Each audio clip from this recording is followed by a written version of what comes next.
Yo. It's me again. It's Clement. What's up, man? Hey.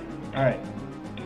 So I wanted to talk to you about, like, I don't know, I have a whole list of things I wanted to talk about, and none of them came up into my head when I was playing games, which is when I was trying to talk about them, except for all of my Fallout related, like, Bethesda game stuff.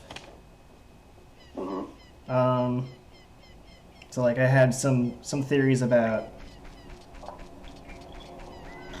Well, I had some theories about, like, basically what makes Fallout good, what makes Fallout 76 not so great, Elder Scrolls, what I liked, disliked, so on. But we're kind of already on a thing about Mortal Kombat if you want to continue that instead. Whatever works, man. With Bethesda, I wasn't really a Fallout person. Yeah, same.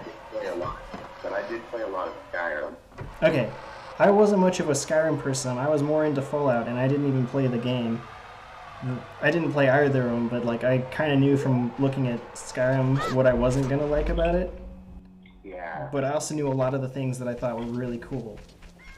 Like how looting works, and the fact that if you try and steal something, people actually care. You know what I mean? Yeah.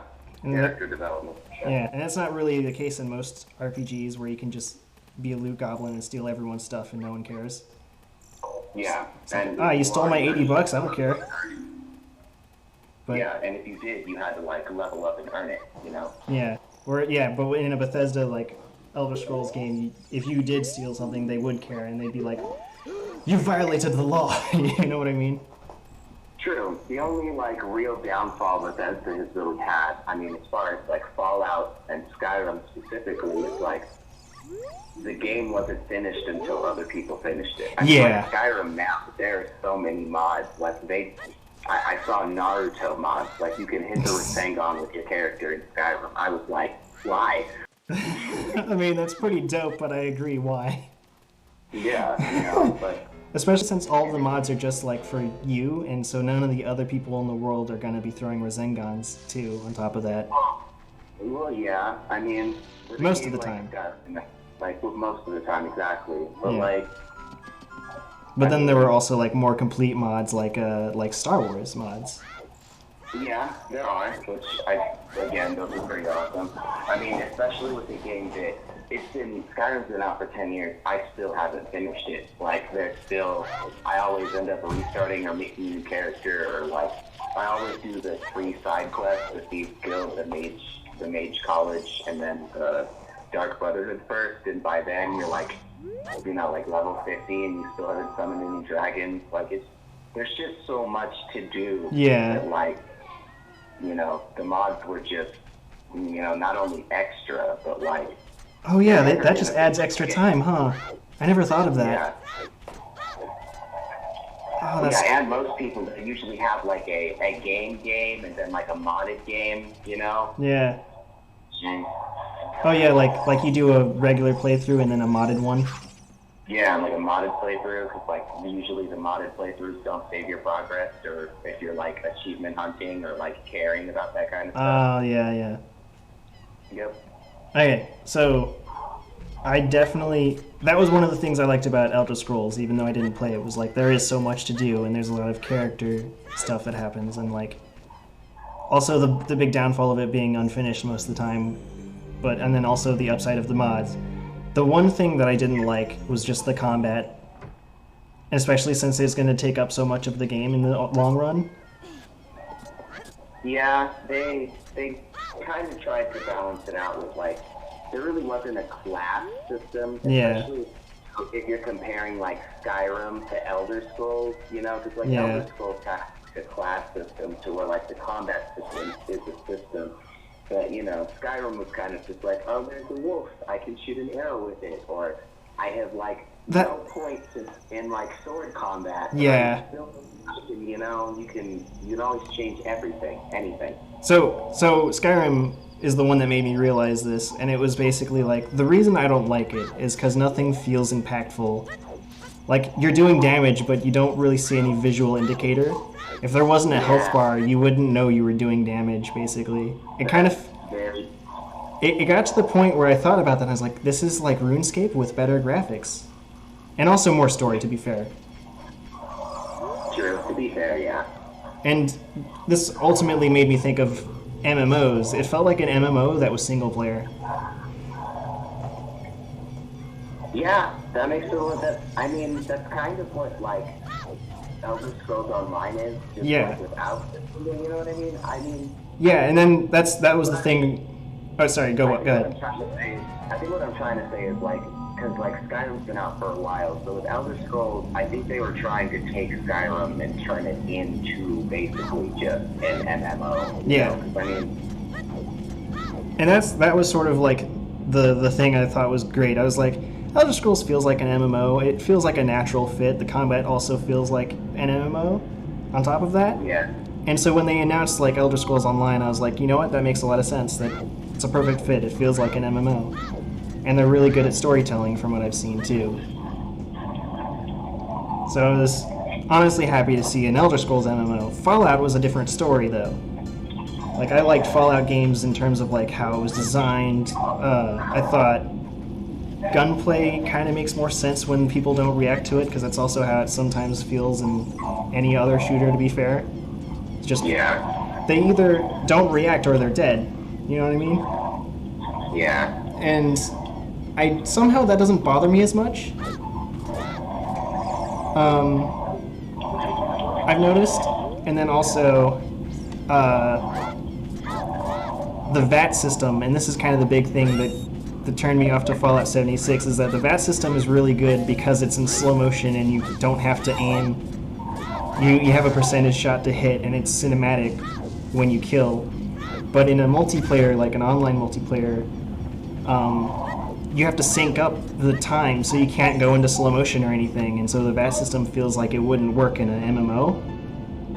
Yeah. So when MMO Fallout 76 was announced, I was like, okay, MMO, this sounds like a bad idea. VATS is just not a thing anymore.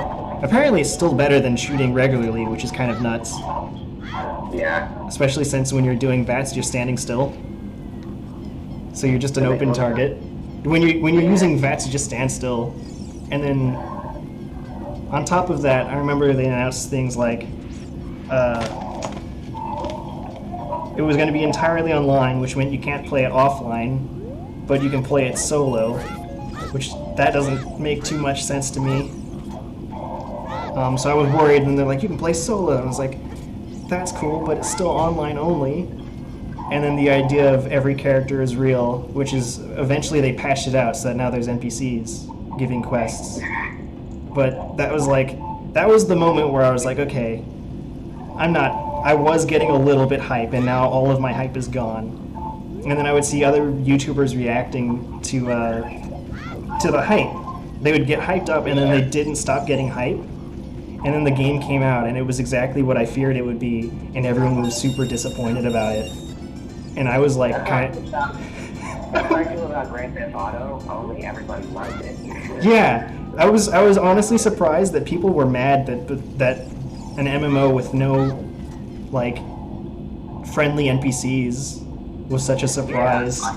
Yeah, that's how I felt when Grand Theft Auto came out. Like, what more could they do other than make it a giant MMO for everyone to just go and do heists and kill each other?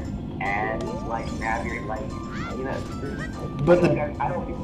want to feel like I'm talking shit on Grand Theft Auto, but at the same time, like after how far it's come, like when Grand Theft Auto 5 came out, I just knew it was gonna be about. I was just like, okay. That's true, yeah. Yeah, like because like even when you played, any real person who really played Grand Theft Auto, like you did the missions, but no, you didn't. You just ran around, stole hookers, shot people. Yeah. Like that's what you're doing. Like, the main reason people did missions, so the two reasons people would do missions in San Andreas, for instance, is one, the storytelling is pretty good, but also it is the only way to unlock the rest of the world. You're locked off from like 80 to 90% of the map until you beat the game. Yeah.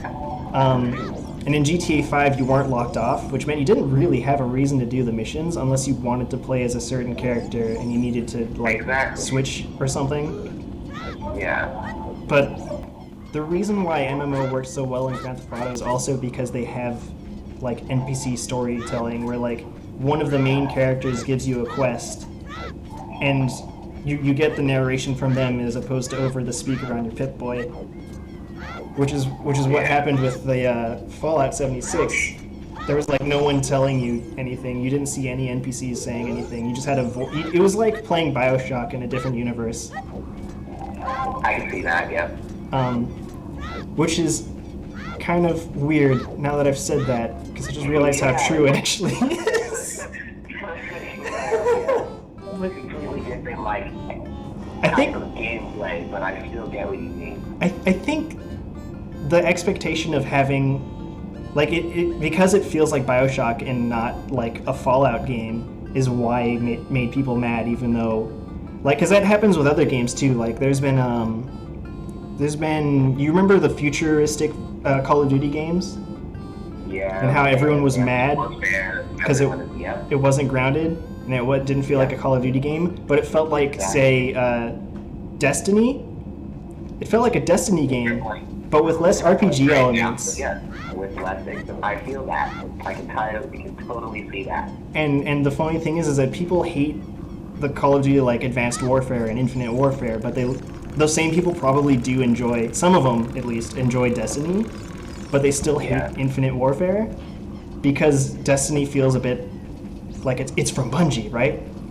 But with it feels more for Bungie. That makes sense. It's more control. Like it's got those Halo feels. Yeah. It's those Halo feels. So But then it also has like Warframe feels too. Feels, but it's like COD trying to get feels for a Bungie game. But COD is not a Bungie game. Yeah. Like, I get that. Yeah, and I think hot take, people probably aren't going to agree, but I think those futuristic games are fine. Like the futuristic series is fine in multiplayer, probably not in single player.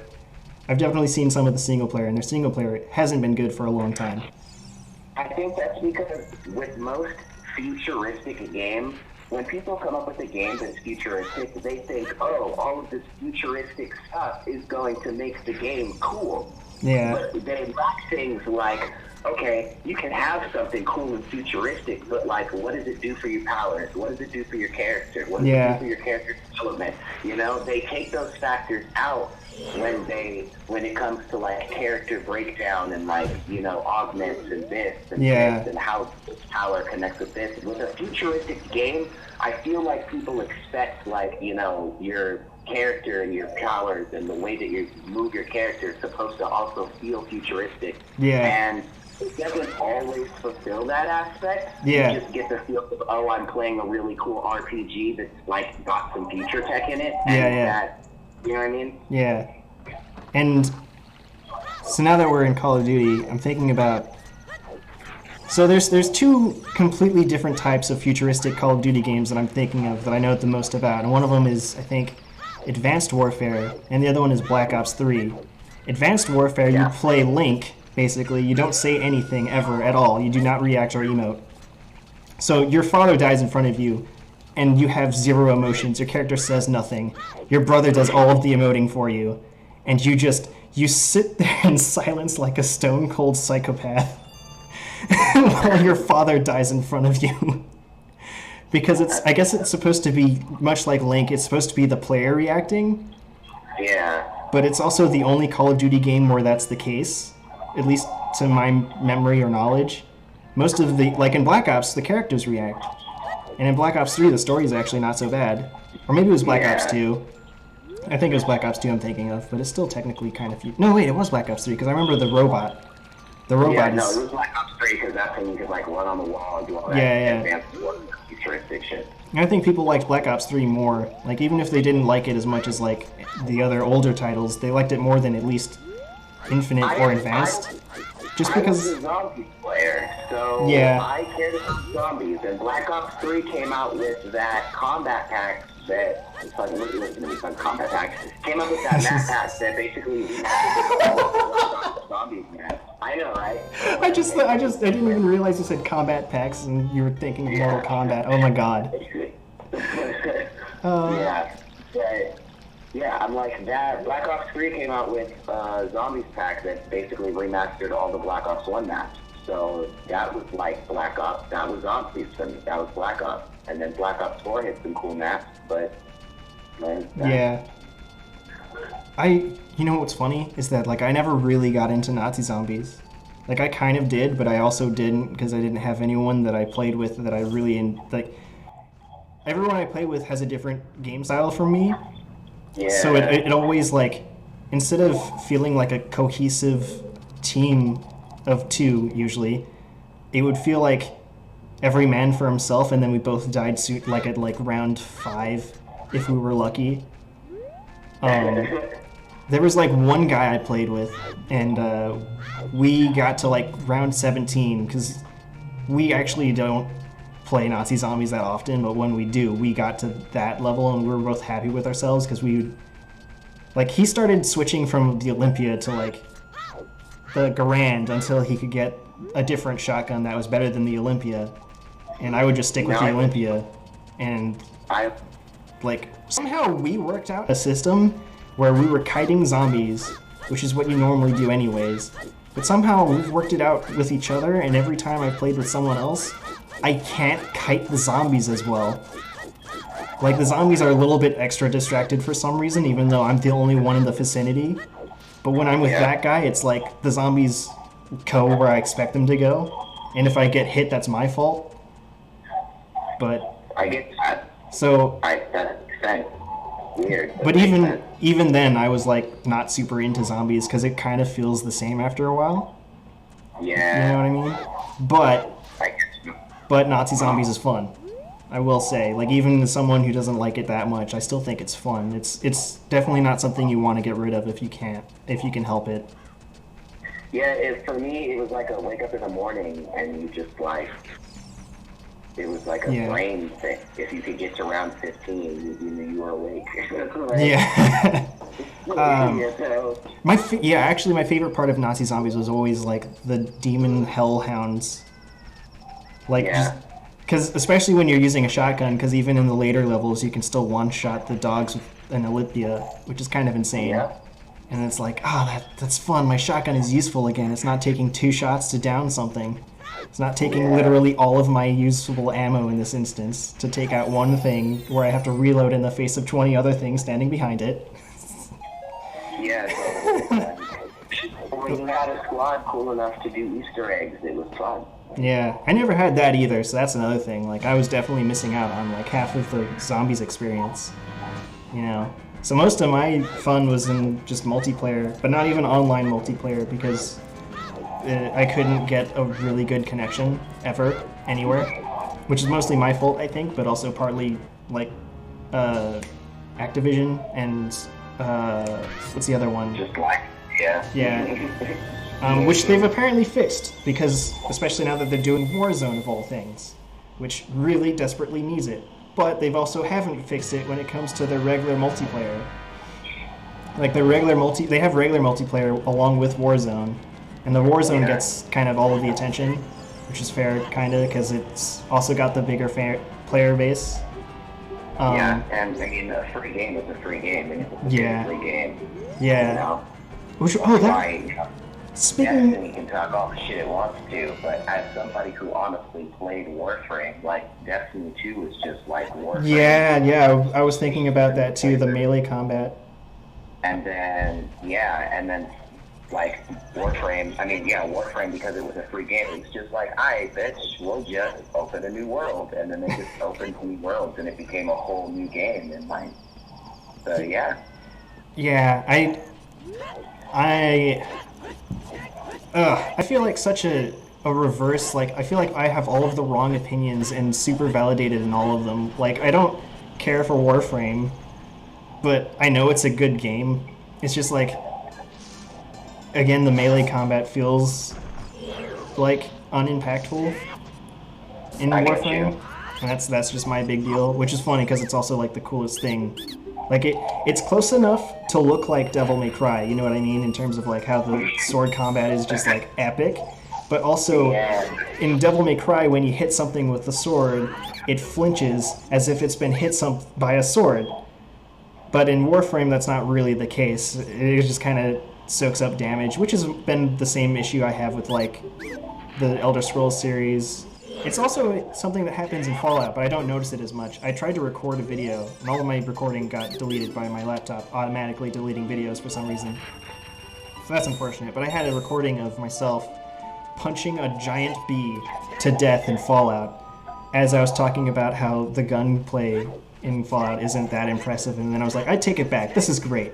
That's pretty funny. But speaking of free games, you know Fortnite, right? Yeah, I played for 2 seasons. I never got into it, which is the reason was also because I was into PUBG before it was called PUBG, and then I got out of it before it was called PUBG as well. I never played the game either. I was just interested in watching.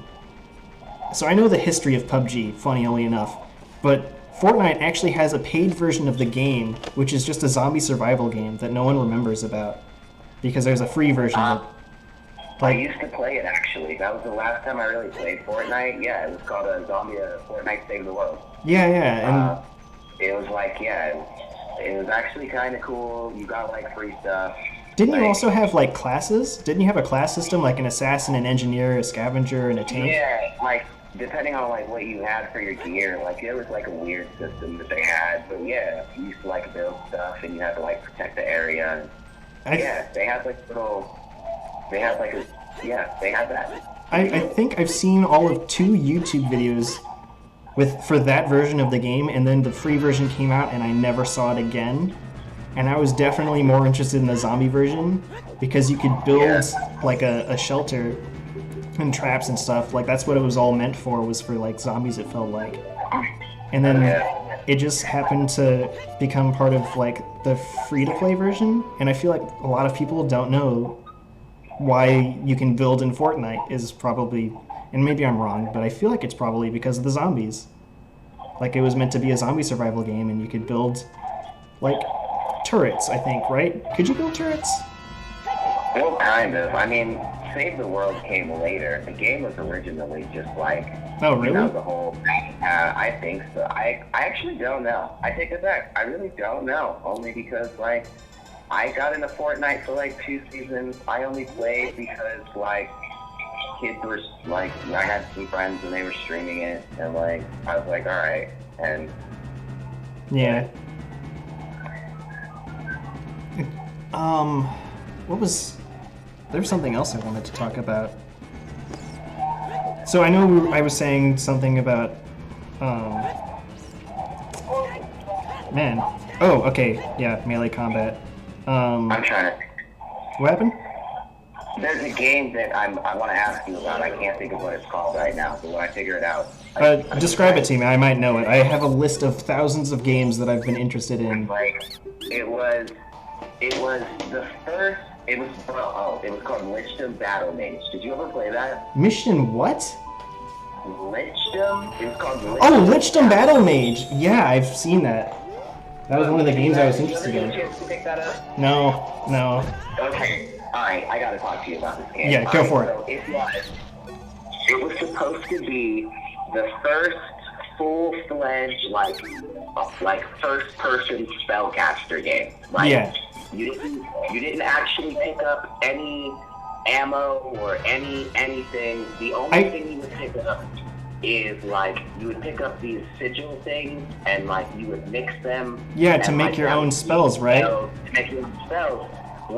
It was one of those games that I played, and it made me so sad. As somebody who likes the whole mage class, like, concept, yeah, it was so... It was like a blueprint. That game is a blueprint for someone to recreate in the future, to, like, recreate the concept of, like, spellcasting video games. Yeah, it was just so terrible, but so good. Like, I know what you mean. Like, it had a really good concept, but it was also the first of its kind, and that's why it failed ultimately. Exactly. It was literally like that. They were trying to come up with the concept of, like, no swords, no blah, just 2 hands, and, like, you could create, like, fire spells and like chaos spells and poison spells, and then like you have like a basic attack or then like a hold attack, and then you could like mix the spells so that way when you hold it does this, or when you shoot it does this. Like there were so many. The concept of how you created your powers was cool, but it was just so blueprint and buggy and like. I think there's been 3 games like that. Actually, there's one game where it doesn't combine spells, but it's like you use the ice spell to trip up your enemies so that you can kill them faster with your sword. There's another one where you have to write the sigil out. You almost finished? No. Can I stay in here? Sure. There's other one where you have to write the sigil out to cast the spell, and you have to do it in real time. And that one was buggy because it was like trying to write spells with the Wiimote, basically.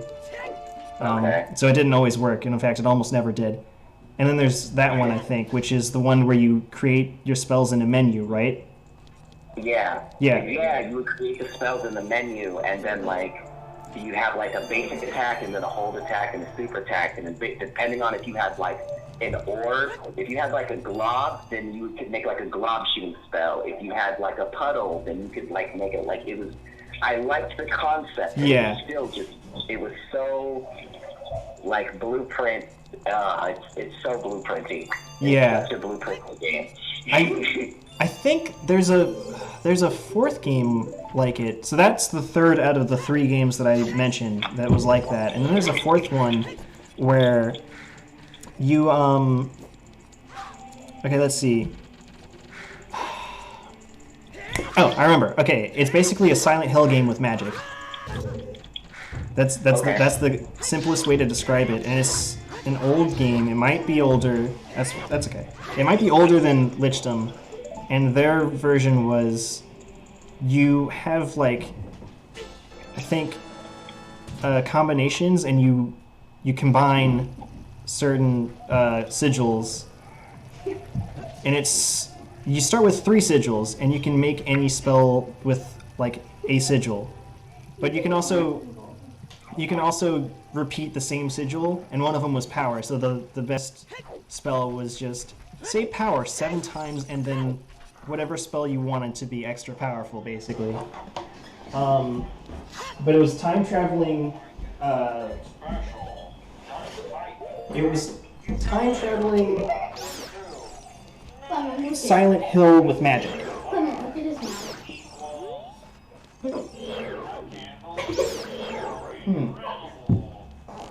But yeah, I think I remember like really being interested in the concept that Lichdom had.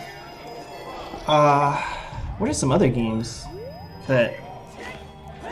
Oh God. Okay, I'm looking at this paper. What are your thoughts on Final Fantasy XIII trilogy? That was the last Final Fantasy that I still haven't finished. I got all the way to like chapter 13, I think out of like 17 chapters or whatever. Yeah. I love Final Fantasy. Those are one of those games that whenever I play, I really try to soak into the story. Lightning is such a good character. I loved Hope and Vanille and the way how like where I was at, like the kid. Man, Yeah. Square Enix and their stories are just so great. I mean, besides the graphics, no cap, but like, Yeah. they have such great stories.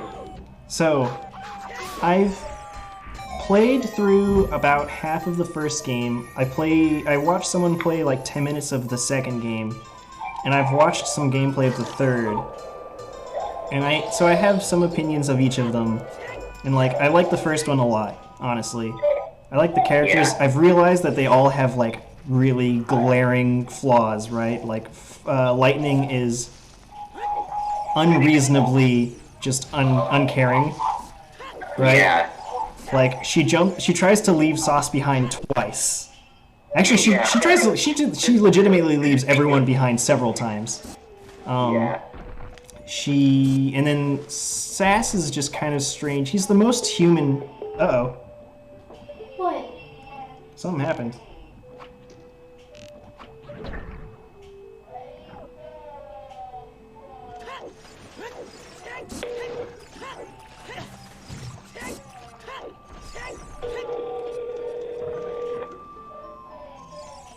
We're sorry. You have reached a number that has been disconnected or is no longer in service.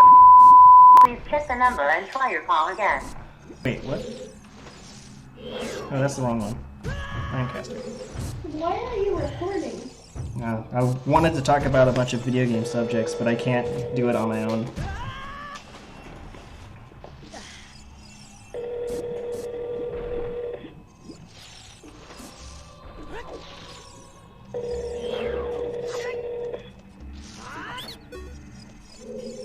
I don't know what happened, but hold on. Yeah, sorry. It has pockets. How deep are they? Okay, I see. They're just like around area. I can fit both hands in one pocket. That's an iffy spot. Fuck yeah. Oh, hold on. Here.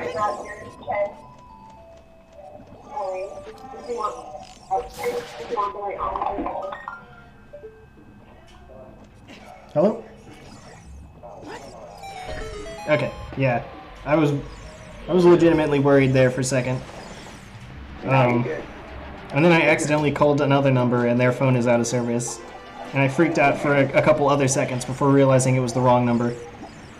You're good, man. Alright. So far, you were the only one out of the 3 people who called me yesterday who has responded. Yeah, I wanted to talk about Final Fantasy 13. That's what we were talking about. So, lightning is kind of unreasonable in terms of, like, how other characters feel. But then Sas. Yeah. Okay, Saz. Or Sas? Saz? I'm calling him Saz. Yeah. He is kind of the most human of the group, isn't he? Like, he reacts the most realistically, doesn't he? Any character that loses a child in any aspect of that's form true. is going to have slumped humanity that just, you just can't come back from that, you know what I mean? That's true, but he's also like, okay, so like having him start off right next to Lightning, who just doesn't care about any self-preservation, and then he's there looking down a giant mech going, we should move away here? And she's like, alright, I'm fighting this thing. And then he's like the... And then, okay, I'd have to drop the other characters to compare him to them to give you an idea what I mean, like when I say he's the most normal of the group. And yet he also is the one with the bird in his hair. Oh, well, yeah, I mean, Fang is like, kind of like the savage badass. I mean, next to Lightning, she's like, not heartless, but... Yeah, that's true. And Hope just... because of his mom, he's just like fueled off of vengeance for literally half of the game. Yeah, and the other half though isn't. Okay, so in the beginning of that. Okay, go on. Sorry. I want to give credit to Vanille, but Vanille is like I don't want to call her a trickster because that's not really the word. You know, like she knows what she is. She knows what she's done. But she also knows how people think of her. Yeah, exactly. But she doesn't let what she's done or who she is determine, like, hey, like, things can get better. Things can, like, you know what I mean? Yeah. So in the order of the characters, so Lightning, Saz, and then next up is Snow. I kind of like him, but he's also his glaring flaw is that he's a showboat. Yeah, he's very,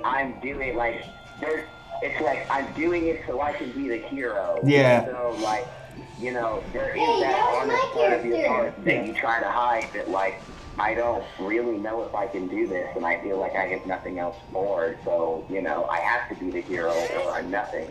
Yeah. It's hard. But, like I said, there's some human compassion, but at the same time, it is like, you know, I have to do it. Like, Yeah. So breaking off from characters, I'm going to talk about... There's something really funny that just happened. Alright, what is it? So, in the game he was playing, the person who was playing had he was having an ad and he didn't cut that out. And then right after that, an ad on my computer starts up. Oh, that is funny. Okay, okay, so the reason why there's such, like, diverse opinions of at least the first Final Fantasy is because of, like, the glaring flaws, I think. Like some of them, I think that, like some people find Snow really annoying because he's like a super jock, right? Right. And then some people find Lightning annoying because she's super impersonal and super uncaring. Right. And then I myself don't, and I end up not liking Vanille because she's like a pop idol character. She's like all of the elements of anime that I kind of don't like. Do you know what I mean? That. Like, Yeah. I love anime, but then she's like, she looks like a kid, but she's not. Which, that's a whole other thing in the anime. Yeah, they made her very poppy and upbeat, but you can tell that she has a dark side that they just like, Yeah. you know, they really did that anime thing where they show like she has a dark side, but she's consistently trying to like overcome it. Yeah. You know what I mean? You know what she is? She is the opposite of Tsundere. Yeah. The exact opposite, and it's equally annoying to me. She's like, okay, I'm gonna talk about Sonic characters now. She is like Amy in the Final Fantasy 13 world. I think that's funny. And then I get you. I guess Yeah. Lightning is more like Shadow, but less Yeah. edgy. You know what I mean? Yeah. So like, I watch no Sonic, but I see a bunch of Sonic memes yeah, and people playing it. yeah. And then, I want to play it. all right, so that's kind of more or less my vision on Vanille. But then going back to Sass That makes is a lot of sense. going back to Sass when he's paired up with Vanille. I still finished it, but it was the last one that I really picked up. The last Final Fantasy game that I finished was 15, which... It's kind of insane that you finished 15 before 13. Yeah, I know. given the final boss. Yeah, the final boss of 15 was a trip, but Yeah. it was a really fun game. It was very RPG based, but it still had those Final Fantasy feels, but it was also very free roam. And it was also real-time combat entirely. Yeah, it was entirely real-time combat, which just like... Yeah, that is always fun. And that was something I did enjoy about 13, was the real-time turn-based combat. Yeah, Like, pace really made a difference in most battles. you know what I ended up doing? I like mixing up, like, melee attacks with the range, like, neutral magic for commando ranged attack. Yeah. So what'll happen is, like, there was one instance, and I had a recording of Lightning slashing at a dog, and then as the dog went to attack, she jumped back to throw the magic, the whatever it's called, the gray orb, Yeah. and dodged the slash that the dog was using to hit it in the face with the magic, and then jumped back in to slash it across the face. Because when you use magic, if there's someone right in front of you, you back up to throw it. So she backed out of the way of a melee attack to throw something in his face, and then went back in to hit him in the face. And I had a recording of that, and, well, the recording's gone because laptop. But anyway, that was something I enjoyed in Final Fantasy 13, was the ability to do that in a turn-based game, was to somewhat manipulate my chance to dodge an attack by physically dodging it. That makes a lot of sense. Alright, yeah? No, but I'm gonna test something out. I'm gonna... Alright, what were you gonna say? Nothing you're good, I'm just listening. Alright, I think Hope. He's a good character, he's a really good character. But then, like, his glaring flaw is that he's also a child character, and it's really hard to make a good child character in video games. You know what I mean? You know what? I'm not entirely going to object to that, but here's the problem. The problem with making a video game with a kid-based character is that we live in a world where trauma and children are hand in hand. Yeah. And with a video game that has a character in it, you can't... We live in this world where you can't make a good game unless it has that factor, you know what I mean? Yeah. And that's not always the case. Sometimes it's either, you know, they're a child who went through a bunch of trauma, and like you get the I'm a child and now I have superpowers story, or you get the I'm a child and I was abandoned and now I have to go travel the world story. Yeah. Or I was a child and I didn't have any parents and now I'm Tomb Raider. Batman? Or, Batman. I'm lost in this zombie apocalypse with this guy, and now it's The Last of Us 2, or, it's always the kid is going through some tragic blah, blah, blah, or, something happens to this person, and now they get superpowers, and so they're, and then, like, another thing with character development is with children, or when you have games that consider with young people, you want, in the story, their powers, or the way that they're, like we were talking about earlier, how your powers create your character development. Because, how are you supposed to, be a teenage, video game character and not have teenage drama issues that don't intertwine with your oh shit? Yeah. Yeah, and like, especially with games, because people are hype on a big story, and it's not a good story unless somebody gets hurt, traumatized, broken, or tries to overcome something. Yeah. And it's sad, it shouldn't be that way, but that's just how it is, It's just like, hey, horror film, you don't need to add a rape scene in order to make the story scary, you know what I mean? But, So with Hope, there's like some scenes that I really like because it seems appropriate, and then there's some scenes that are appropriate, but they don't seem. It feels like a JRPG scene. You know what I mean? Like some of them sound not robotic, but also like not correct somehow. And Hope is mostly fine, to be fair. But then there's like.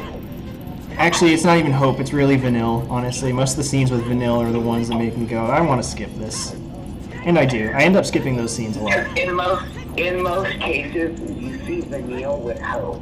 And like I was talking about, you can tell that Vanille has her own little, darkness within her that she suppresses a lot by the Robin Williams character, being the always put a smile on your face because, Oh, yeah. kind of that. Well, that got dark. I give Vanille that respect. Yeah. And you see, the problem with how you feel about Hope is that part of Vanille comes out whenever she's around with Hope. Because for half the game, Hope is just like, I'm going to kick his ass. He needs to die. That's true. And she's trying to, like... Hope is just like, hey... she doesn't really tell him, like, hey, I understand the aspect of what you're going through, but she really does, like, I understand, but, like, give it some time, give it, like, and you see that, probably, and, like, you were talking about with the whole anime concept, they do use the anime, like, aspect to try to get Hope to pull out of this vengeance aspect that he's in, but... It even goes down to her run cycle looks anime. Like her run cycle is like, I don't know how to describe it. It's like Dorothy on the Yellow Brick Road doing all the motions of having someone's hands being held with her, but there's no one there. I get you, the tectonic movements of you're dancing, but you're not dancing, but you're just there. Yeah. And I like Vanille's character, I just don't like...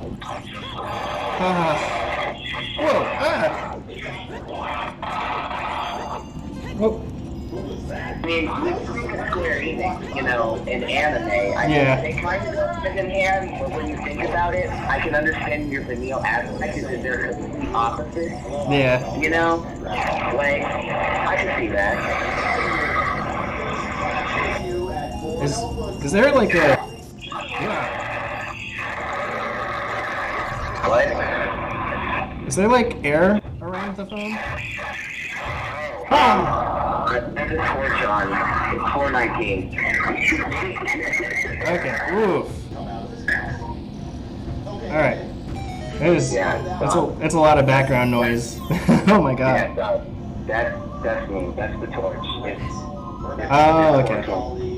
There's a 420. It's 420. Just give me a second. Yeah. Okay. God! Maybe just mute yourself. I can't, because I'd have to mute him. No, the other person. Well, I can't because I'm having a conversation. You're good? Alright. Let's see. Okay. I know what's happening. Yeah, Fortnight. Like I said, it's not Is it? very- Oh, it is! Yeah, go again. I'm glad that didn't stop me.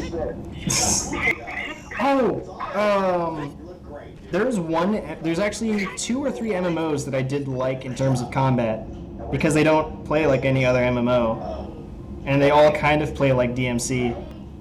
And 2 of them are with chibi characters, so I dropped those because, like any Japanese MMO with chibi characters, it becomes like pinup models and stuff, and I'm like, I don't want this. But then there's another one called Divine Souls, and it's really cool. It's I don't know if it's still up. Yeah? It literally took me 3 days to find a creeper that I could kill. Oh wow. But then I finally got a creeper, and it did not drop gunpowder, and that's what I was looking for that whole time. Oh, that's unfortunate. Because I installed an add-on that I forgot about what I was looking for. Nice. Alright. So yeah, Divine Souls is like DMC but without guns. That's how I would describe the combat. And it's really fun. And I need to play it again at some point. But I wanted to compare a lot of combat related stuff. I didn't want to talk about fighting games too much, honestly, but I would love to at the same time. There's a lot of fighting games that I would like to compare. Like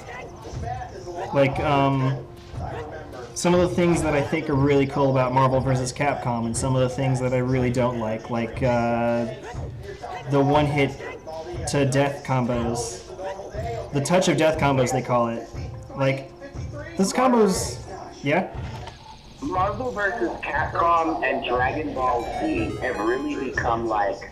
Okay, wait, no. Marvel vs. Capcom, Dragon Ball Z, and Mortal Kombat. Those 3 fighting games themselves have become like the direction in which fighting games seem to be going. Yeah. Oh, speaking...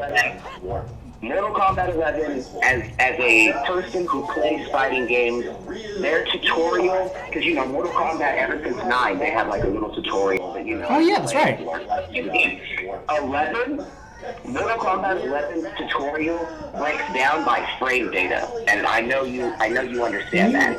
They break that down by frame data. In my opinion, Mortal Kombat 11's tutorial is the tutorial for all fighting games. It doesn't matter if it's Marvel vs. Capcom. Yeah. Well, okay, it kind of does because Marvel vs. Capcom and like those type of games are different. Yeah. Because it really, you can kind of button mash, but at the same time, you can take what you learned from Mortal Kombat 11's like concept or like tutorial and apply it to Street Fighter and Tekken. Like that is the tutorial for fighting games. Yeah. Nevertheless, you know, Mortal Kombat and, like I said, their injustice and their creative character concept and, like, all the excess they're doing for fighting games. Yeah. But still, as a fighting game, Mortal Kombat is definitely, like, the future for fighting games.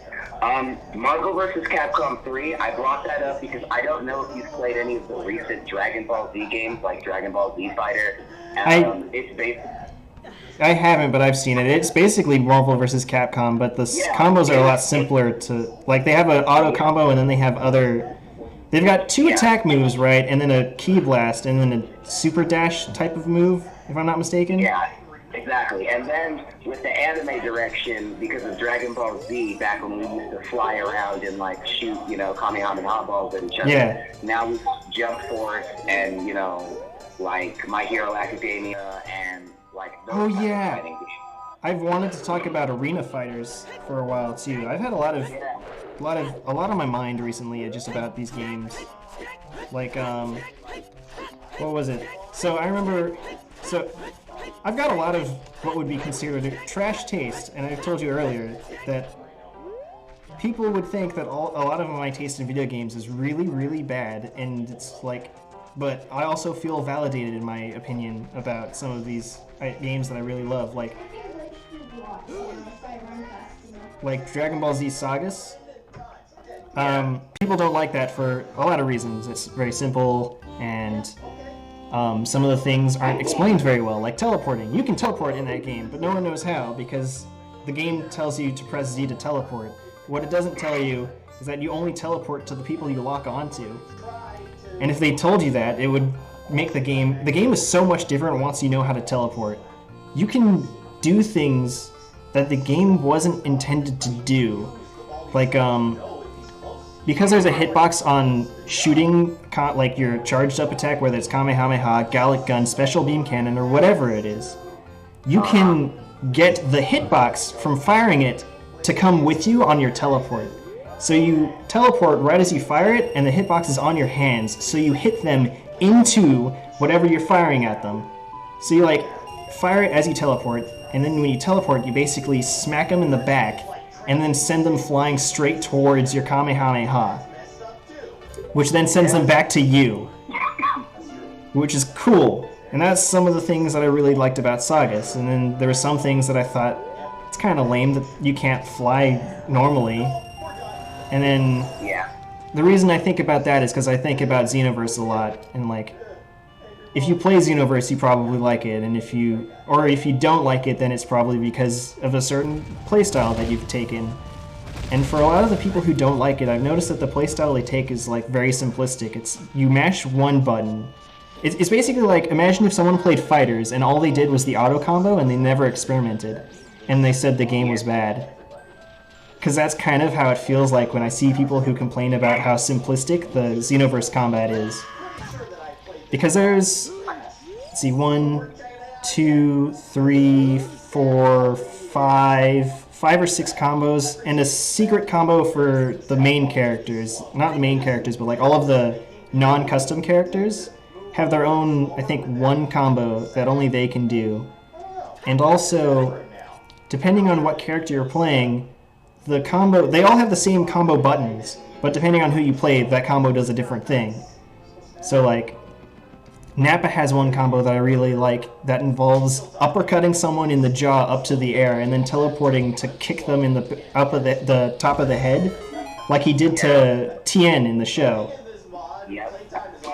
And it's one of my favorites because, one, you can cancel into super, so you can teleport and then hit them with like a special move, or you can finish it off and end it with like one of your ultimates that blows up the ground around them, or just the area around them. But you can cancel combos into supers. You can also cancel them into ultimates depending on what the ultimate is. And you get to experiment a lot.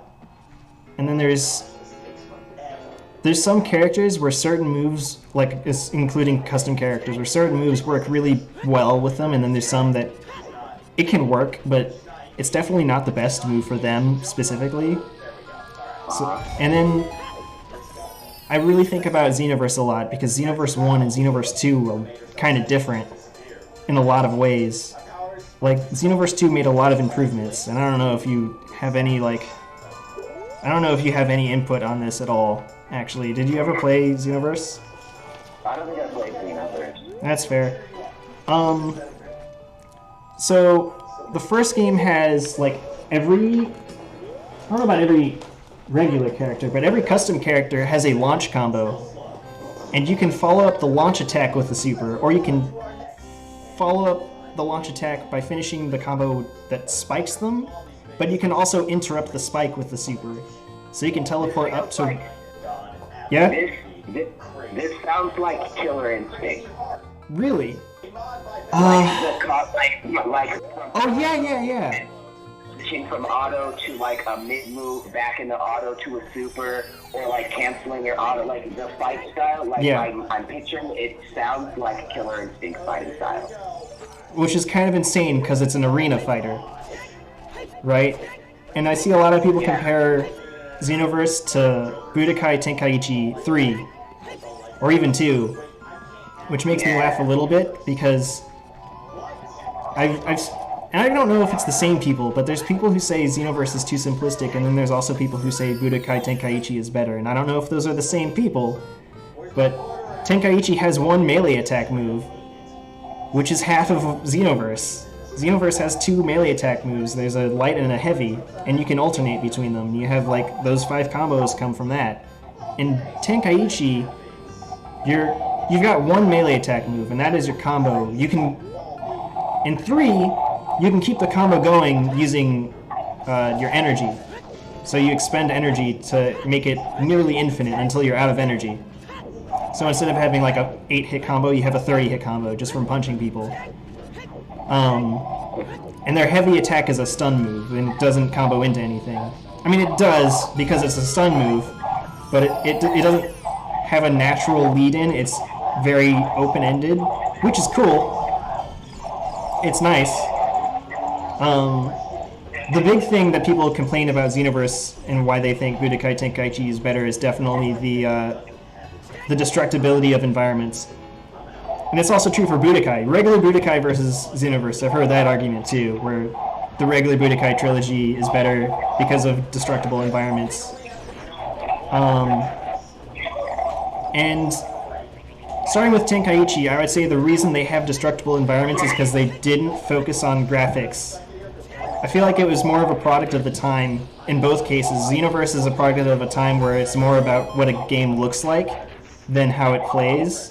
And it still plays well. It just doesn't have any of that destructibility that people really wanted from a Dragon Ball Z game where it's kind of expected in a way. And Tenkaichi... Yeah? There's like a feel that you get, I guess, that people wanted whenever you play a DBZ game. Yeah. It started with the whole concept of arena. Like I said, now with like games like DBZ Fighter, like the Marvel vs. Capcom gameplay is just... Yeah. I don't know, like it's cool right now, I guess. Yeah. You know? I think that's also probably why they had like that DBZ game that had Kakarot, so that way they could still have a game that like had that kind of basic concept. Yeah. Old school feels, I guess. Yeah, yeah. And like, I would say the Tenkaichi series, I remember it looking better than it does. Because I've looked at some videos and like, oh wow, these aren't as good as I remember. Like Budokai 3, out of the Tenkaichi 6 main Budokai games, between the Budokai trilogy and the Tenkaichi trilogy. Yeah, I played a lot of Budokai 3. The Budokai 3 is the best looking one, and it still doesn't look that great, but it looks better than the rest of them. Tenkaichi 3... Tenkaichi 3 and Tenkaichi 2 look about as good as Budokai 2 or Budokai 1.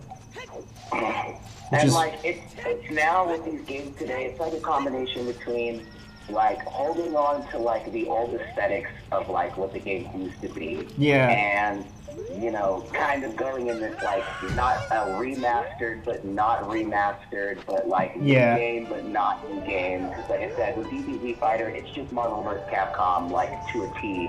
Like DBZ Fighter. Yeah. You know? And like, because DBZ is such a big universe, you can have as many characters as they have of Marvel vs. Capcom, and like, you know, but like... And yet they have 8 Gokus. Yeah. Which, to be fair, they're all different, so it's fine, but it's also like...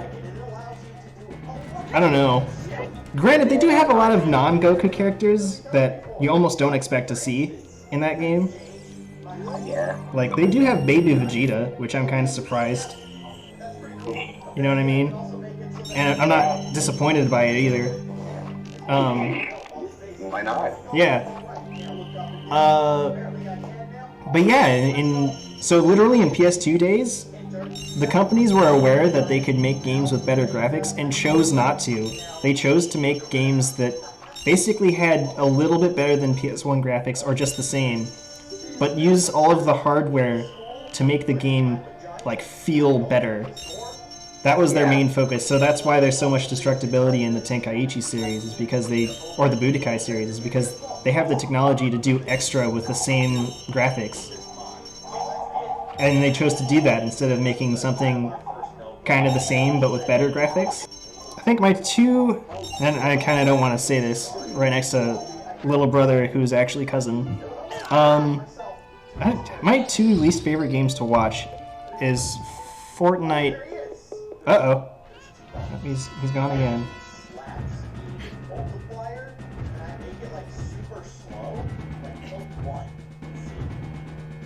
You have reached the voicemail box of...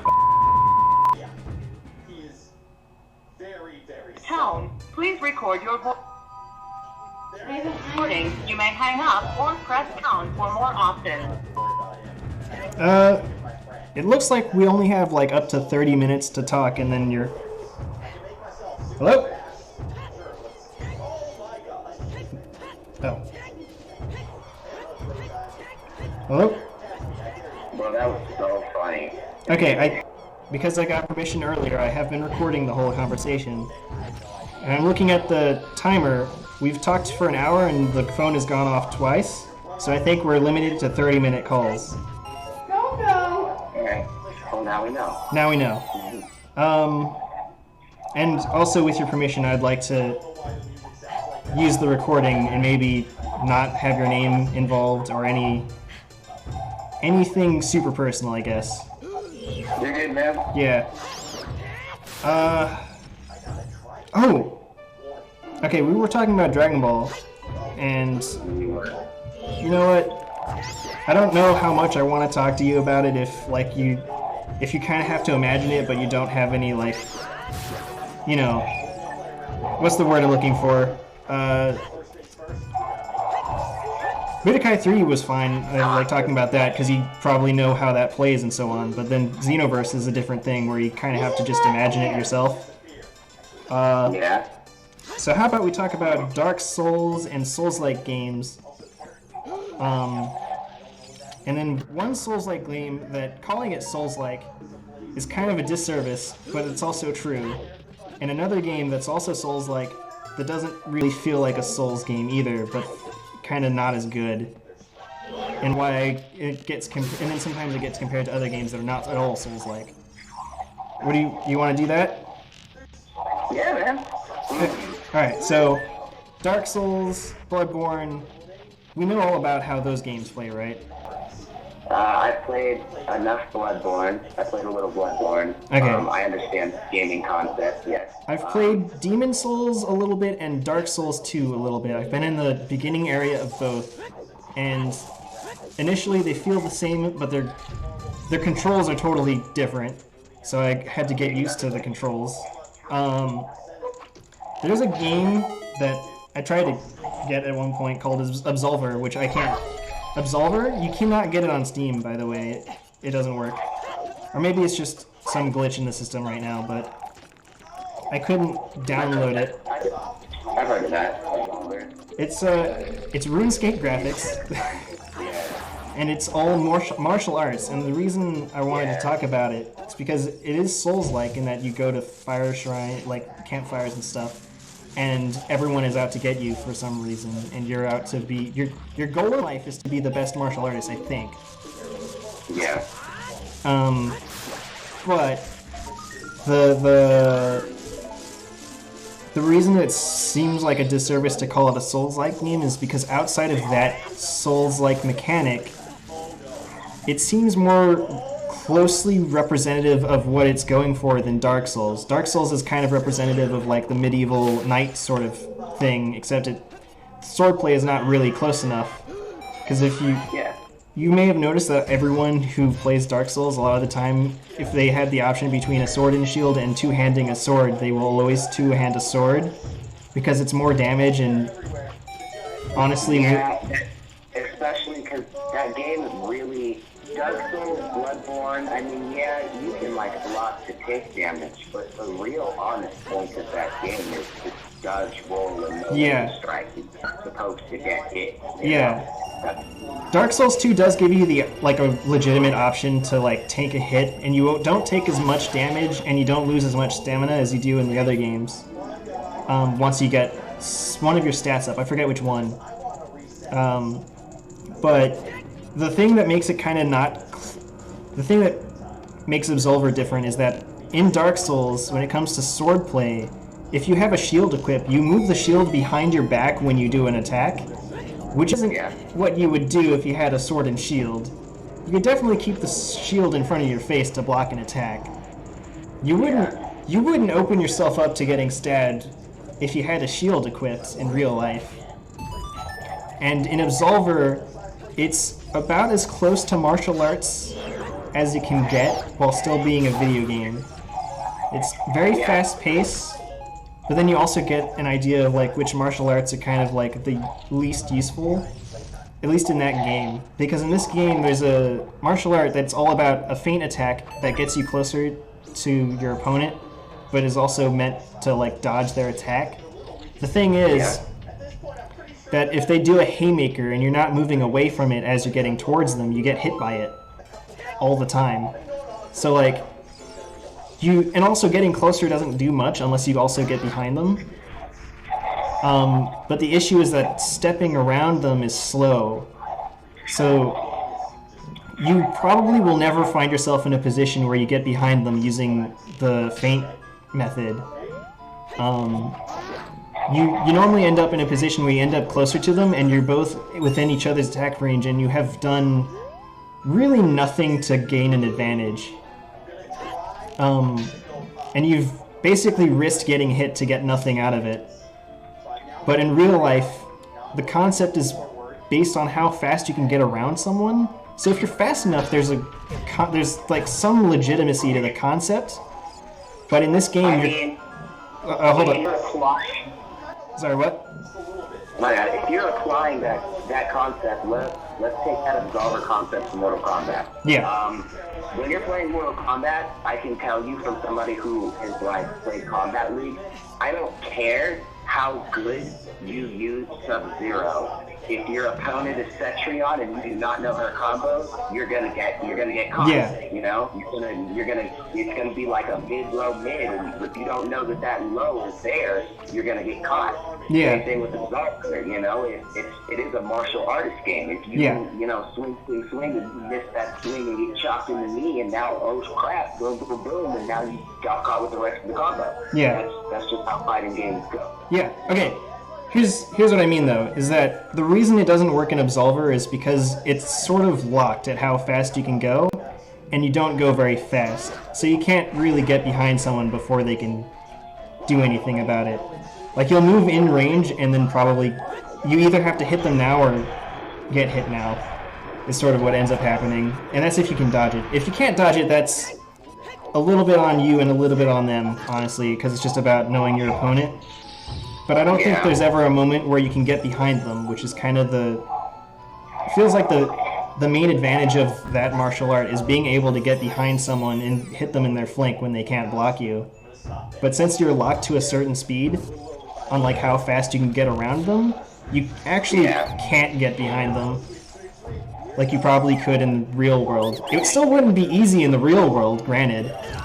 I think that martial art, it's basically combat Tai Chi is what I'm like, using Tai Chi in a way that's like you're trying to get around their attack and hit them in their flank. It's probably better in real world than in Absolver. I don't know if it's effective in real world either. It might be the least effective in the real world as well, but it's probably more effective than it is in Absolver, is what I was getting at. But even so, that's still impressive that they've tried to get as realistic as possible. And that's why I'd say it's kind of disservice to call it a Souls-like game, but it is. Yeah, and like because Dark Souls is kind of like the new form of gameplay, and I don't want to say it's an RPG game, but I mean like it definitely was a different intake on how games were played. Yeah. You know what I mean? Yeah. And it definitely put challenge into the gamer's aspect. It was, you know, but yeah, it's definitely fun. Every Souls game has been fun except for Sekiro, I think. Sekiro is like the one exception where like. Yeah, see, and like even with Sekiro, well, I haven't played it, but from the aspect like it's basically like Japanese, like the samurai, you know. Yeah. If Zelda is the ninja, then Sekiro is the Japanese samurai. Yeah. You know. The funny thing about Sekiro is that the combat and the fast pace of it makes it look really fun, but it takes longer to kill everything than it would ever take in Dark Souls. Like, everyone's damage is very minimal. Actually, that's the one Souls-like game where you have less health than the average person. You have the same health as a chicken in that game. Everything else has more health than you, including the grunts. The grunts actually have more health. It's kind of insane. And I didn't realize that until I saw someone found a way to mod the game so that they could watch the AI fight each other, and it takes so long because none of them deal a lot of damage. And because they all kill you faster than they can kill each other, I've realized that they have more health than you do. And that kind of blew my mind when I realized that. And then that made me think of like For Honor and what is it called? The one, God, I have it here somewhere. It's on a paper. I can find it. The game is lagging because I put so much TNT down. Okay, can't find it. I don't remember. But the one where you're a samurai who becomes a ninja by the end of the game. Noah? What happened? Is it Noah? No, not Neo. Yeah. But that one's also a good example. That one's pretty good. I like that one. The other one, the one where the Mongols are invading. I was thinking about it yesterday, and now that I have to talk about it, I forgot what it's called. Oh well. That one's also pretty good, but everything dies a little faster. It feels right. The combat and the amount of time it takes to kill something feels right for a video game. In my opinion. Like, that's why Sekiro eventually, like, I kind of lost interest in it after a while. It's just because everything takes so long. Like, everything feels like a boss fight, which is kind of insane. Which is the main problem people had with Dark Souls 2, is that boss fights are everywhere, and there's so many of them, and they're all kind of the same. That's almost the issue I have with Sekiro, and I haven't even played it.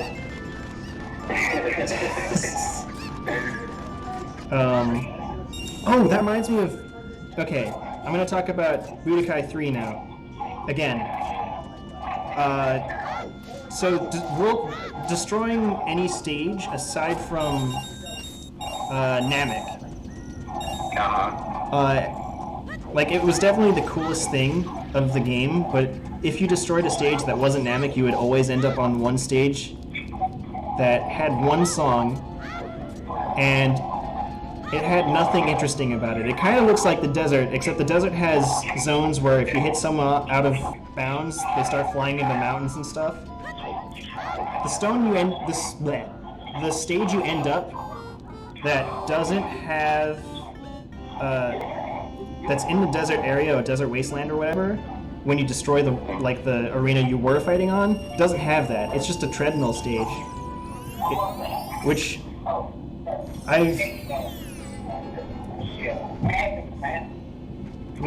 which goes back to your point of like gaming development, which they could have like made it so that way each stage self-destruction in its own way. Yeah. They did. Well, that wasn't really my issue. It was just like they had one song, and if the song wasn't that interesting either, it's good, but it's one of those things where like if you hear the same thing for too long, you kind of get tired of hearing it.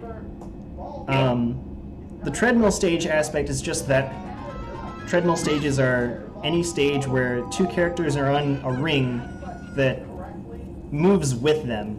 So if you send someone flying, the stage centers itself between the two of you, and the center of the stage remains between the two of you the entire time. So there's no like out of bounds or anything. It's what they started with in fighting games like Rival Schools. Tekken has a couple of them, like the water stage, which has really good music. And they also have a snow stage with backgrounds. That you see the stage rotating. It's basically a skybox. And the reason it kind of bothers me though in that one particular stage is if you hit someone, like if you're on the right side and you send someone flying to the left and you keep doing it, you don't go straight left because the stage rotates, so what happens is it looks like you're going in a circle until eventually you send them back full circle to where you started. That's what happens in like a treadmill stage with that background. It happens in Tekken Tag 2 with the schoolyard. You never in the schoolyard, it's even weirder because the students look closer. The students look like they're right there in the background. And you never ever bump into them because they're not actually right there. They're just a skybox that follows you. And it's really... between 2D and 3D. It's so weird how it happens. And it's because that one Budokai 3 stage that you always end up in when the world gets destroyed, or that section of the world gets destroyed that you're in, wherever it is because now you're in the same stage, nothing changes, there's nothing interesting about it, and the music never changes either. In fact, whatever music you had on the stage you were fighting in changes to whatever the music was of that one stage. Which is the other thing that I hated about it, because my favorite stage was, you okay? One of my favorite stages was the city. Had some of my favorite songs on it, and then whenever the city gets destroyed by one of those world-destroying supers, ultimates, the music changes to the track of the Desolate Wasteland, or whatever it was called. Yeah. And I'm like, oh, not only is the stage boring, but now I lose all the cool music I was listening to. If the music stayed the same, I probably wouldn't care so much. Because at least it was the music I chose, you know what I mean? Totally. But that said, Budokai 3 is still a good game. Even if I suck at it, to be fairly honest. I like the game for the stage, right? With royalty on it. But yeah, I wanted to talk about treadmill stages for a second. I guess we could go back full circle into Final Fantasy 13, or we could talk about Resident Evil. What is... are you on the hype with all the Resident Evil madness? A little bit. Not too much. A little bit? I think the only Resident Evil games I like are Resident Evil 2, 3, and 6. And then the rest of them, I either can't get into it because of how difficult it is, or because of just, it is actually frightening, unlike most of the Resident Evil games. So, like, Resident Evil... Okay, go ahead. What were you saying? I'm gonna say, I've beaten 1, I think 4, I beat 5, I beat most of 6. Okay. I played Outbreak. So, like, I've touched a lot of Resident Evil. I've kind of touched... I can't really say I played the virtual reality one. Oh, I haven't played that either. I kind of touch it. It's a little trippy, but okay. Yeah. Beat Saber is so fucking awesome. Oh, VR. I don't know how much I'm into VR. I'm like, I'm gonna straight up tell you, like I said, I got to play 2 games on VR. They were Resident Evil and Beat Saber, and Beat Saber was so fucking cool. Yeah. It was so cool. I mean, you are swinging lightsabers to the beat of your own rhythm, so yes. Yeah. So yeah, you know, like, but yeah. I don't entirely understand the. Do you understand the Capcom, like, Resident Evil versus Silent Hill, like, aspect of... No, not really. Like, I honestly find that a lot of the games that I like are more similar to Silent Hill than Resident Evil. But those two games are also similar to each other. And aren't they also... I remember hearing somewhere that some 2 games are owned by the same company, and I don't remember which it is. Is it Resident Evil and Silent Hill? It might be, but I don't remember. But I was gonna say, okay, so you've played a lot of Resident Evil, so... But I'm breaking the game. Oh, cool. I'm breaking my trident's abilities. Cool. Give me my trident. Okay. Alright, so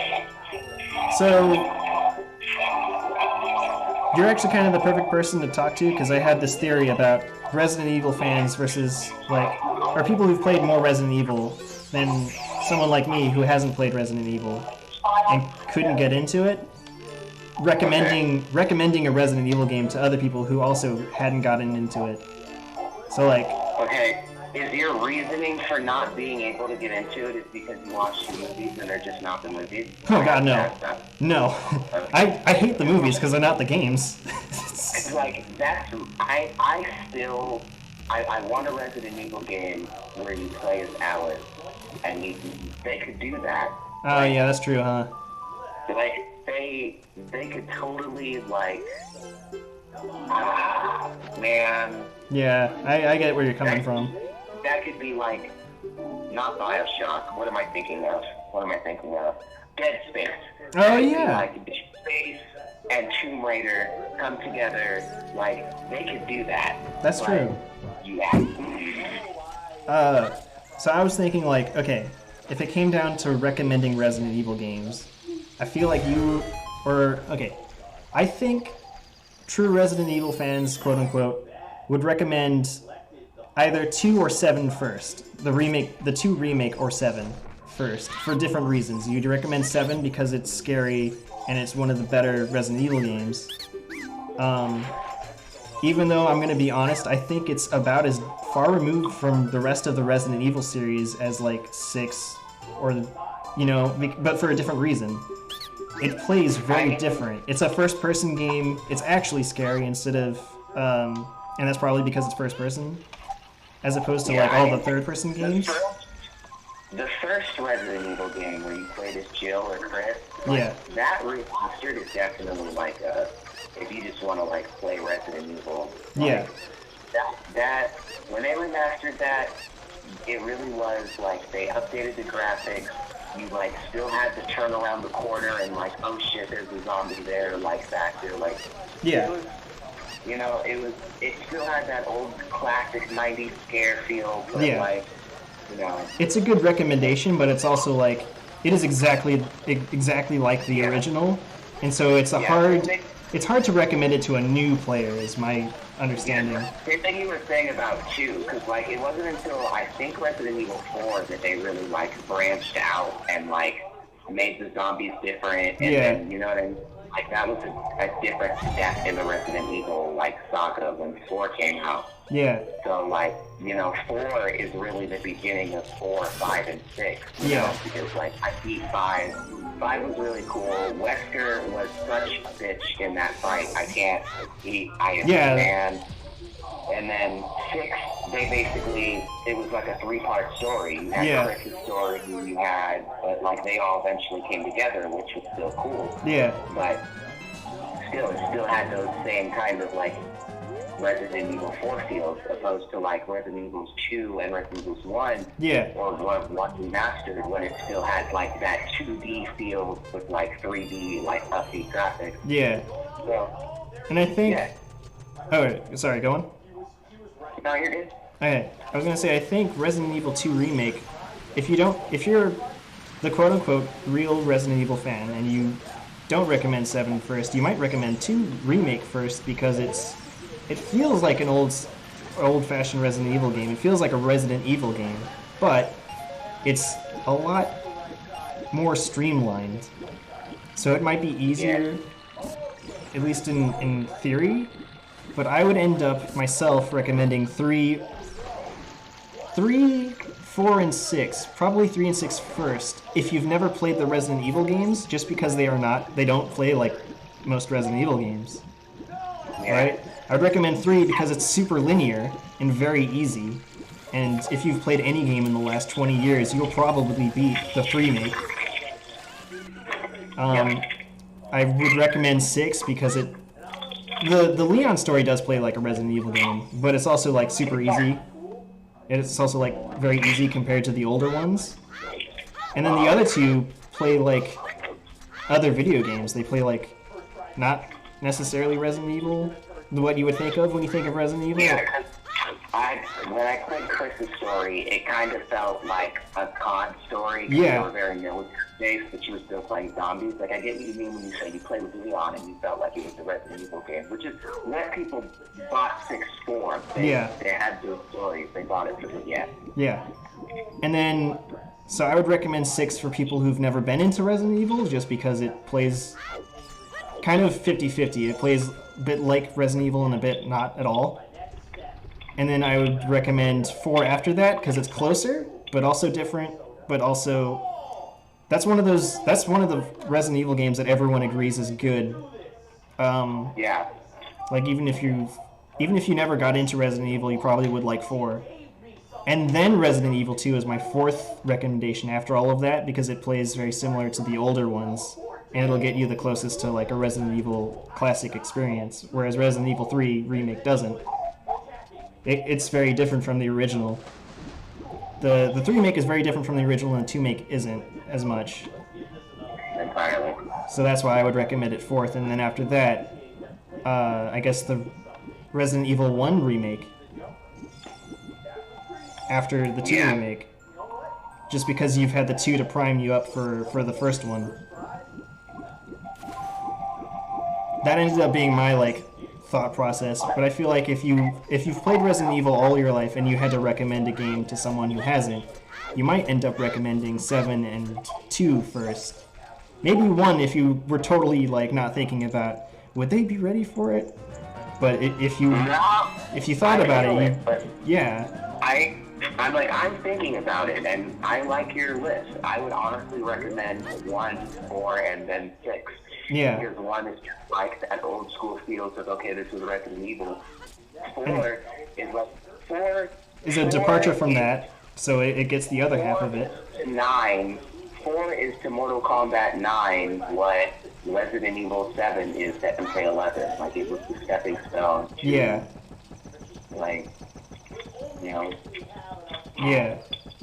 The kind of gameplay, because that kind of gameplay that you got in Resident Evil 4 was the same gameplay that you got in Resident Evil 5 and 6. Yeah. Like, 6 just had like 3 extra stories. Yeah, yeah. And 5 was honestly just multiplayer, because you had Chris, and then you had Sheva, and her crossbow was just like lethal. Like, it didn't matter. Oh, yeah.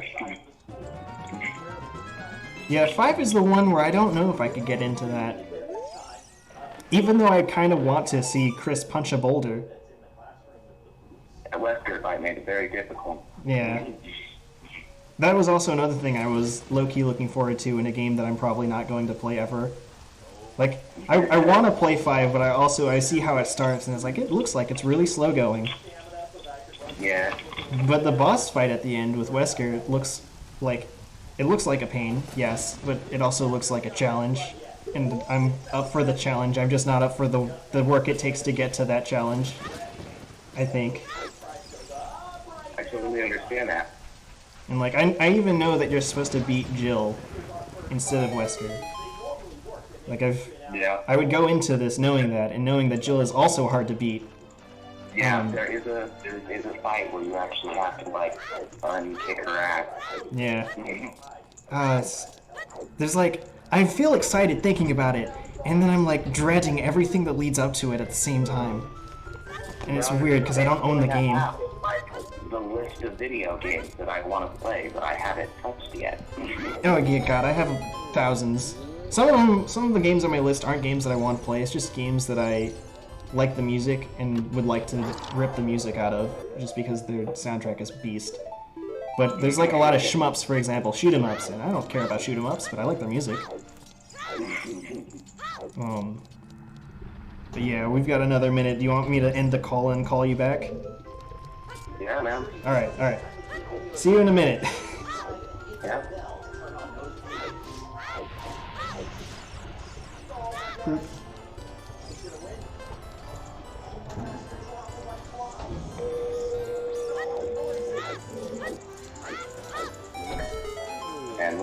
And we're back. Alright, this feels a bit like a podcast now, but it's also like a very... in a bit, I don't know. It's been a while since I've seen this guy. Technically, I haven't seen him at all. In like... 10 years? 9? Something like that. Yeah, it's been a while. Alright, I was also thinking about Batman and Spider-Man, like, the hero games. Like Marvel Avengers, or just like all of this, like, what do you mean? Well, I guess Marvel Avengers fits in there too. But then that kind of leads into like Infamous, Prototype, Dynasty Warriors, Bayonetta, DMC. This might go on for a while. And I'm sorry about that. Let's see. So Batman, the combat feels good. I actually played Arkham Asylum recently, and having played Arkham City and remembering more about that, I've got to say there's some improvements in City that I kind of didn't realize wasn't prevalent in Asylum, like the option to throw a batarang mid-combo and not end your combo modifier. It ends your combo modifier to throw a batarang in the middle of the combo. And it's kind of insane. I didn't know that. And also you can't slide like you can in City. But yeah, so Batman feels like a Batman game, but also it's like there is kind of a funny thing of it's really easy to just spam the attack button in the direction of the guy closest to you and the next guy who's going to hit you.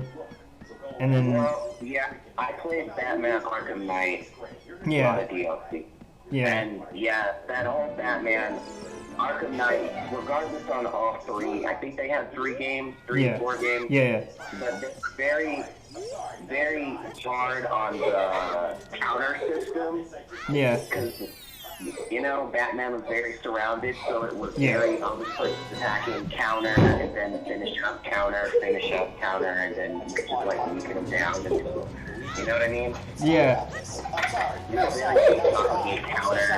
Counter attack system. Yeah. It is Batman. I mean, there are a lot of other superhero and, you know, DMC blog games. Yeah. Batman is really one of those, like, distant fighters. He's also a very grounded fighter, too. Which is... There's... People have made that, like, comparison with the Spider-Man 4 for PS4. Sorry, not Spider-Man 4. Just the Spider-Man with Peter Parker that eventually got Miles Morales at the end. As a playable character in their DLC. I don't remember which Spider-Man. I don't know. Yeah, it's the newest one that came out before Avengers. Okay.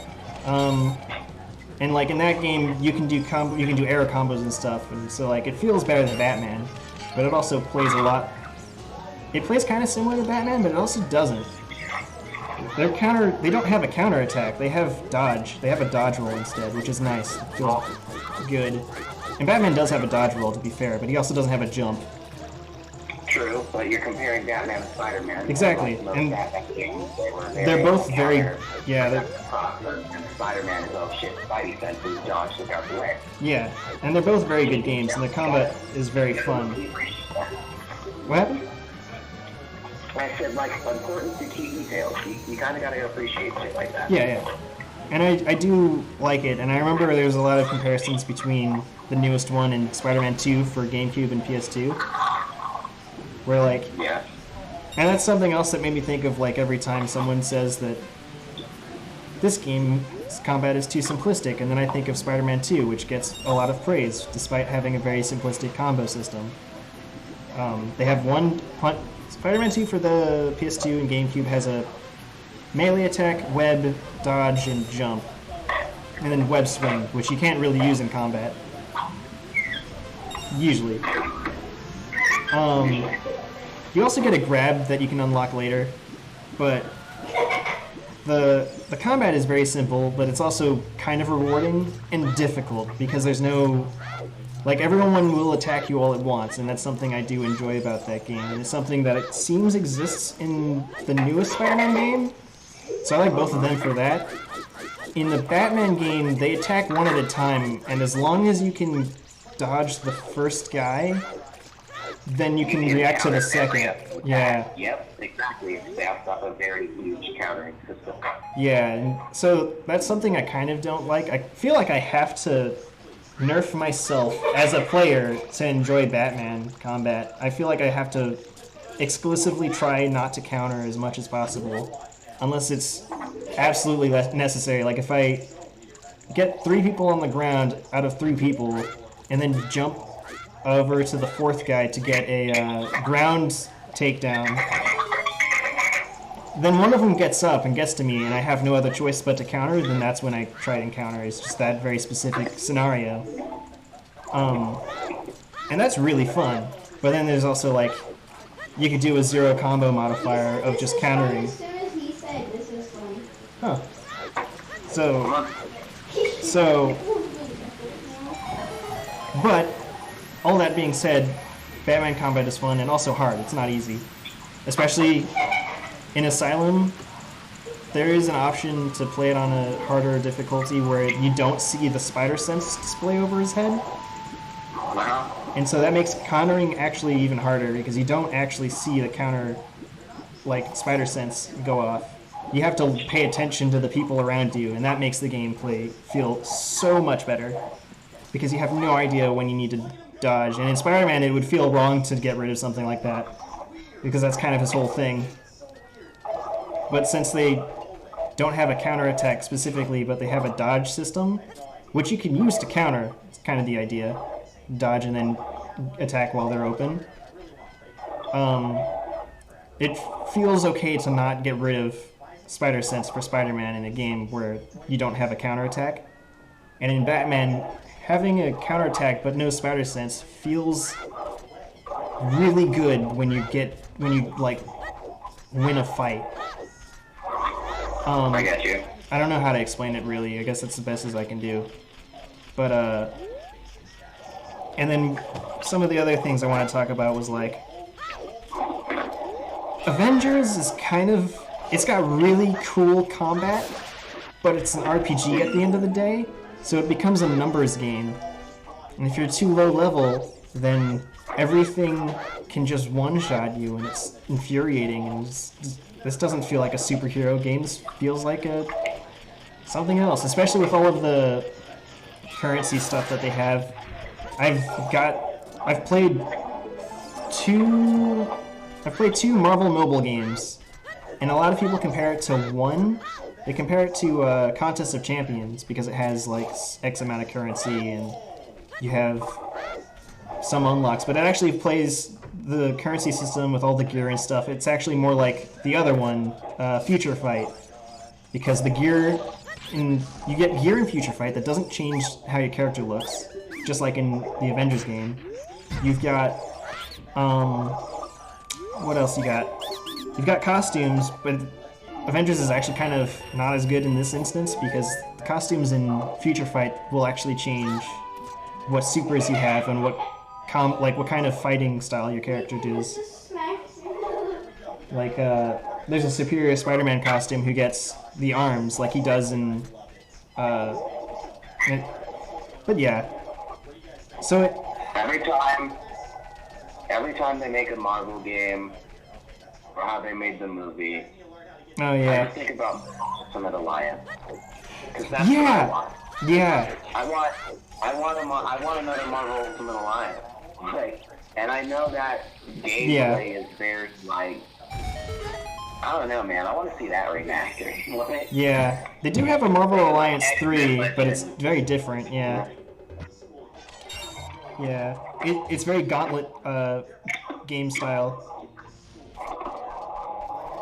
where like, and it's still like, it's very fun. One of my favorite memories of Marvel Alliance 2 is I was playing Moon Knight in the first stage for some reason, because we just had access to Moon Knight, and we got to this point where there was a force field or something, and there was a Winter Soldier behind the wall, or Scorpion, or someone was going on a monologue.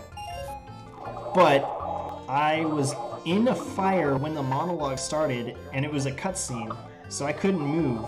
But I could feel the controller shaking in my hand, which meant I was taking damage in a cutscene. I was dying off of screen while this guy was going on a monologue.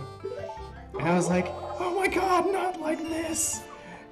I'm over here burning in front of my friends, and they're not doing anything! And the camera pans back to me, I'm dead! It was one of my greatest. That was so good, I loved it.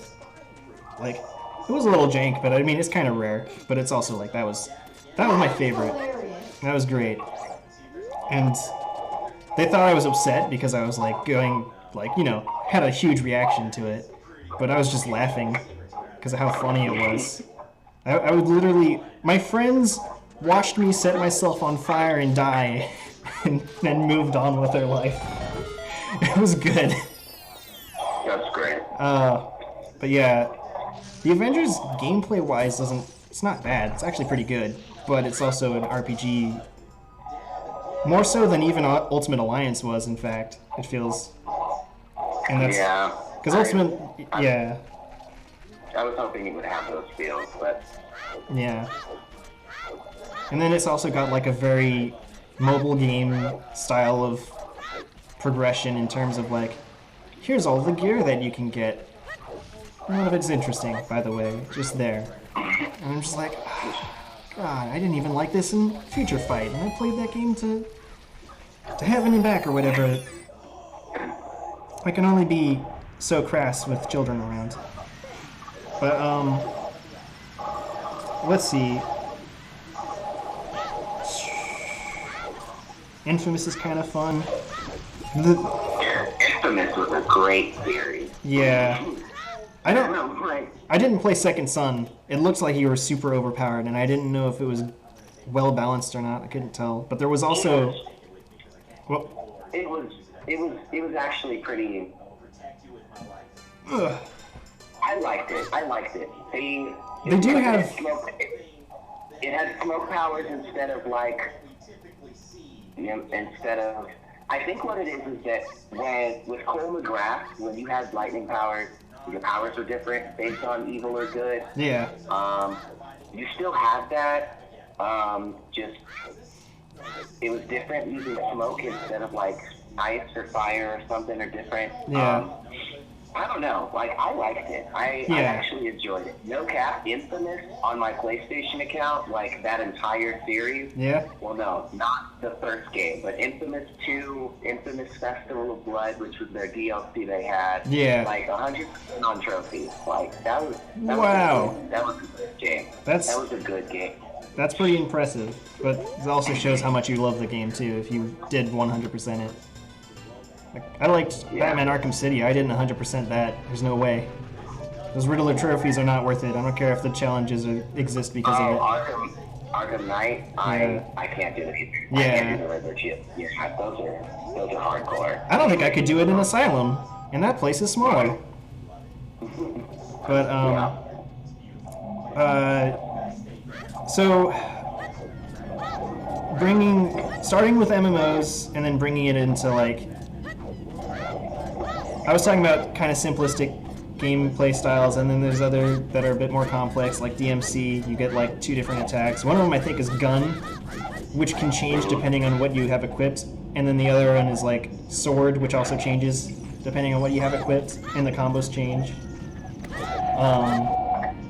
And it's fun, and it's completely different from like Spider-Man 2, for instance, where like it's very easy to... Spider-Man 2 is very easy to understand, but it's not easy to play, and then Devil May Cry is... It's not hard to understand, but it's difficult enough... Call you back. Yeah, alright. I gotta call you back. Alright, yeah. See you later.